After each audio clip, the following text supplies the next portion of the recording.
Alors salut à toi, aujourd'hui je vais te montrer comment on configure donc les accès Google Drive directement dans N8N sur ton VPS. Il faut savoir qu'à la différence de N8N Cloud, c'est que tu dois créer l'écran de consentement et paramétrer ton compte Google par rapport à ça, ce qui n'est pas le cas dans N8N Cloud parce que dans N8N Cloud, c'est N8N qui demande l'autorisation et pas ton VPS. Donc, on va en profiter pour créer les crédentials ensemble, et comme ça, tu pourras accéder à ton Drive et à tes documents. Je rappelle aussi que voilà, c'est la sixième vidéo, je pense, que je fais. Ça motive, j'ai reçu beaucoup de likes, beaucoup de commentaires, donc franchement, merci à ceux qui me suivent. Pour l'occasion, j'ai déjà pu aider quelques personnes en one-to-one gratuitement, qui m'ont posé des questions par email. Donc j'ai créé un Schools qui est gratuit pour le moment. Il sera sûrement payant plus tard. Pourquoi? Parce que c'est mon métier, je suis entrepreneur. J'adore donner, j'adore partager, mais des choses bien particulières, si vous avez besoin d'aide pour un client par exemple, ou si vous voulez monter votre agence, à ce moment-là, vous pourrez rejoindre la communauté. Pour le moment, profitez-en. Si vous êtes inscrit, c'est un accès à vie gratuit. Donc le lien est juste dans la description. Et alors n'hésitez pas aussi, si vous n'êtes pas abonné, abonnez-vous. Un petit like, ça fait toujours plaisir pour continuer à avancer et à évoluer. Donc voilà, on va passer à la configuration de Google dans N8N sur votre VPS. Donc, normalement, j'ai diminué un petit peu le zoom, puisqu'on m'a dit que ça donnait mal la tête sur la vidéo précédente, que le zoom était trop gros. Donc tout simplement, ce qu'on va faire, c'est que on va sur son VPS, N8N, ça, si vous voulez le voir comment on le configure, il y a d'autres vidéos que vous pouvez vérifier sur la chaîne. On va ici dans Crédential, hop, voilà, Crédential, et là on tape tout simplement Drive pour avoir Google Drive Authentification.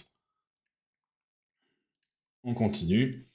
Ici, vous avez vu par rapport à N8N Cloud, c'est qu'il n'y a pas l'écran de consentement directement affiché ici. Donc il va falloir le créer dans votre compte Google. La clé se crée ici. Il m'a mis une auto-complémentation, donc on va l'enlever.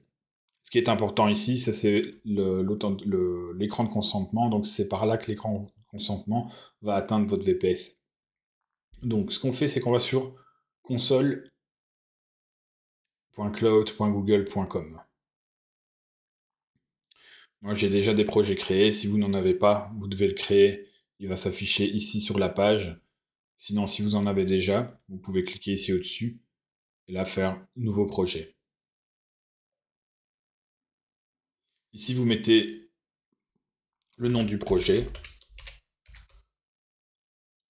et pas aucune organisation. Ça, c'est si vous avez un workspace professionnel. Vous créez. On voit ici au-dessus à droite que c'est en train de créer le projet et on sélectionne le projet une fois qu'il est créé. Alors vous arrivez sur cet écran, bien vérifier au-dessus à gauche si vous avez bien le nom du projet qui est bien sélectionné. On déroule le menu et on va sur API et services. Et dans API et services, vous avez écran de consentement ici sur la gauche. Google Auth Platform n'est pas encore configuré. Premier pas, c'est ce qui va vous arriver aussi. Donc on va le faire ensemble. Nom de l'application, on va mettre N8N IA. Vous pouvez l'appeler comme vous voulez, il n'y a aucun problème. Et l'adresse email, ici c'est une adresse email personnelle de test où je fais tous mes tests. Généralement c'est celle qui est liée à votre compte Google, de toute façon vous n'aurez pas le choix. Suivant, on va mettre en externe, donc disponible pour tout le monde. L'adresse mail utilisée pour vous informer des modifications qui sont apportées au projet. Là, vous pouvez mettre votre professionnel, il n'y a pas de souci. On termine et on clique sur continuer et ensuite créer. On patiente quelques secondes. Voilà. Maintenant que vous arrivez ici, vous n'avez pas encore configuré de client hôte pour ce projet, donc on le crée tout simplement. Type d'application, ça sera une application web. Le nom du client, on va mettre N8N haute. Vous pouvez mettre ce que vous voulez, ça n'a pas d'importance. Mais le mieux, c'est toujours de vérifier, de noter ce que vous faites en fait pour le futur, parce que sinon on se perd vite dans les tests. Là, on touche à rien sauf à l'URL de redirection autorisée, qui est en fait l'URL callback, donc callback en anglais, redirection. On la copie, c'est l'URL de votre VPS. On la colle et on la crée tout simplement. Alors, on peut avoir l'ID directement ou le code secret. Nous, on va copier l'ID. C'est toujours bien de le télécharger si jamais vous le perdez. Voilà. On clique sur OK. Donc là, on voit bien qu'on a notre ID client qui est créé. Nous, on l'a copié. Donc, client ID. On le note tout simplement ici. Maintenant, on va aller voir le secret.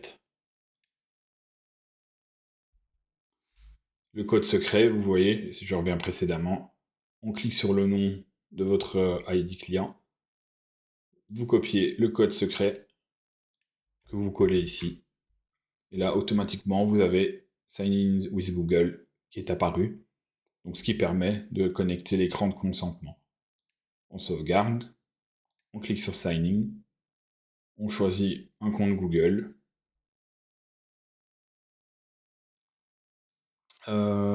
CDN n'a pas terminé la procédure de validation. Ok. Il y a peut-être une erreur, mais comme je vous dis, on ne fait pas attention aux erreurs. Je ne vais pas les couper, comme ça va vous arriver aussi. Donc on va aller voir tout de suite ce qui se passe.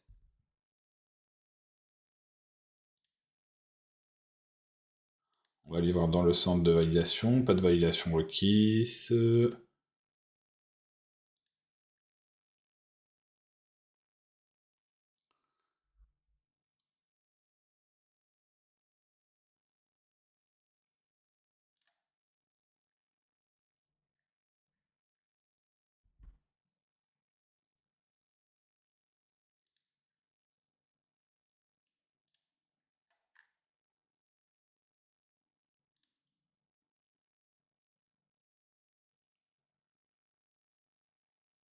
Ah voilà, donc ici dans Audience, vous pouvez mettre soit un utilisateur de test, si c'est juste à vous, ou alors publier l'application pour confirmer en fait, comme quoi vous voulez la transférer en production pour vos clients.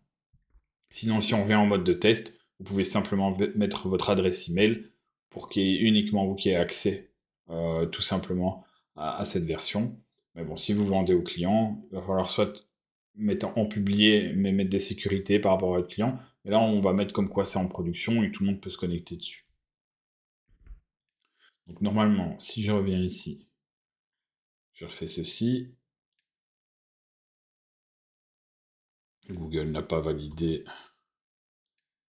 cette application. Ok, donc je vous montre.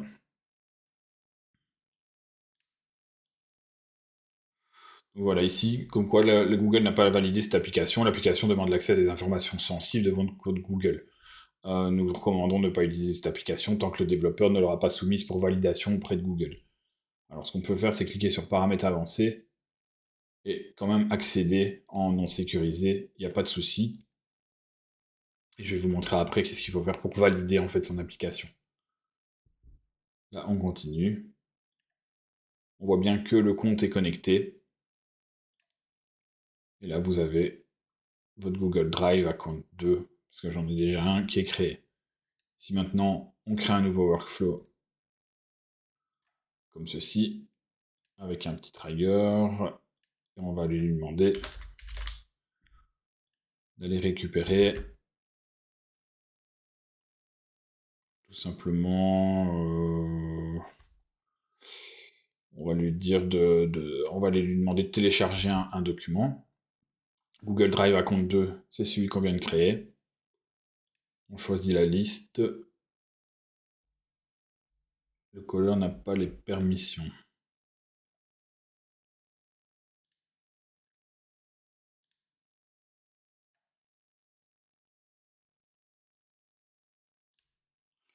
Alors c'est sympa.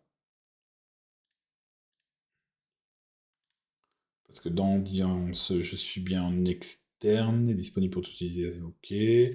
Centre de validation.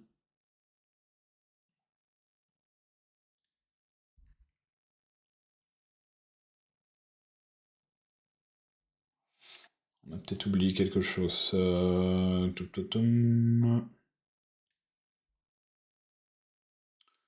Ça c'est bon. Il permet aux utilisateurs de, après avoir importé, vous devez faire valider, sauf si celle-ci est configurée pour une utilisation interne ou si son état de publication est en test. Oui, en fait, pour la passer en production, il faut remplir en fait le logo, la page de l'application, etc. Donc nous, on va aller la remettre en test. En audience, revenir au mode test, on confirme. Et là, on va ajouter un utilisateur test. Je vais mettre mon adresse email. Comme ceci.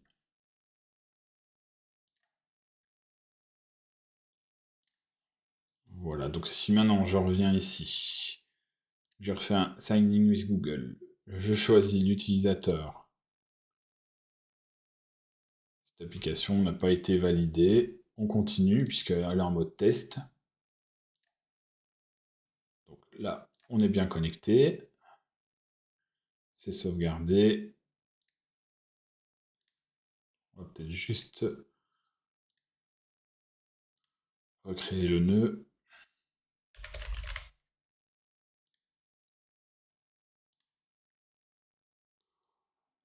Voilà.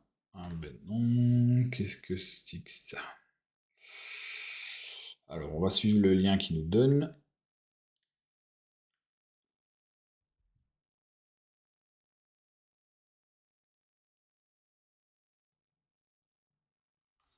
Ok.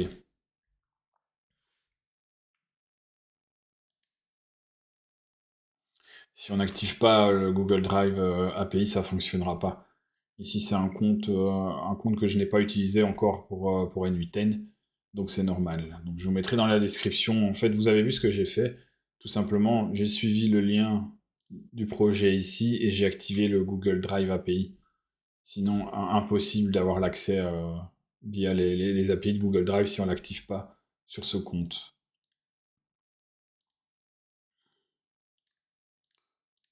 On va changer ici. Voilà. Et donc ici maintenant, on peut récupérer sa liste articles SEO, par exemple, destructeurs de documents, qui se trouve dans mon Google Drive directement. Et là, on voit qu'on a téléchargé l'article directement, qui est ici. Donc voilà, vous avez vu un petit peu les erreurs que vous pourrez rencontrer. Donc, je vous mettrai les liens dans la description directement, comme ça vous ne perdrez pas. Donc je résume. On crée son credential. Alors d'abord, on crée son projet dans Google Cloud. On active son projet. On crée ses identifiants. Donc directement à partir d'ici. On laisse en mode test et on inscrit son adresse email pour pouvoir se connecter avec cette adresse email là. Et ensuite, on active via l'API. Je vous mettrai le lien aussi directement de l'API de Google Drive pour l'activer sur votre compte. Et ensuite, tout simplement, on se connecte via N8N. Donc voilà, je laisse les erreurs exprès comme on a rencontré, puisque moi, je l'ai fait beaucoup de fois sur d'autres comptes, donc je n'ai plus besoin de le faire. Ici, vous voyez, même malgré quelques temps, on recommence les mêmes erreurs. Donc je laisse les erreurs, comme ça, au moins si vous les rencontrez, vous savez comment les résoudre et pourquoi il y a eu l'erreur. Donc c'est un format où je ne fais pas spécialement un montage de ce type pour que ce soit parfait, parce que je pense que de toute façon tout projet est imparfait et on essaye d'aller de l'avant et de se challenger, c'est comme ça qu'on apprend. Moi j'ai beaucoup appris en faisant beaucoup d'erreurs, que ce soit dans N8N ou que ce soit dans d'autres projets, et je trouve que c'est vraiment une valeur ajoutée, quelque chose d'important, puisque ici on a recherché la solution ensemble. J'ai bien sûr un bagage informatique qui me permet de faire une recherche beaucoup plus vite. Ici c'était très, très rapide, parce qu'en plus N8N aide beaucoup. Donc voilà, après cette vidéo, ben, vous saurez directement relier votre compte Google dans votre N8N qui est hébergé sur votre VPS. À bientôt pour une prochaine vidéo. N'hésitez pas, commentez, un petit like, rejoignez la communauté School pour que je réponde à votre question. Il n'y a aucun souci avec ça. On est là pour ça. Salut!